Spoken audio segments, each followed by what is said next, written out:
பிரச்சாரத்துக்கு கிளம்பிங்க 2026 தேர்தல் பிரச்சாரத்துக்காக கிளம்பிங்க ஐயா. என்னென்ன ஊருக்கு போறீங்க? தருமபுரி மாவட்டம், சேலம் மாவட்டம். ஐயா வந்து பாமகவுக்கு மாம்பழம் சின்னம் ஒதுக்கிறாங்க, அது எங்களுக்கு தான் சொல்லிட்டு ஒரு தரப்பு வந்து சொல்றாங்க ஐயா. பீகார், தமிழ்நாடு, புது ரொம்ப சொல்லினோம். அப்புறம்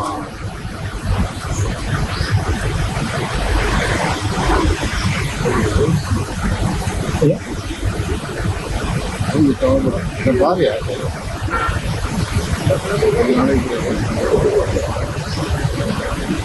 ஐயா புரியல ஐயா.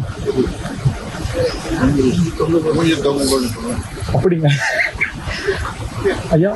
இன்னொரு விஷயம்னா பாமக 2 அணிகளாக இல்லை, ஒரே அணி தான். தலைவர் வந்து அன்புமணி செயல்படுறாரு, நிறுவனர் வந்து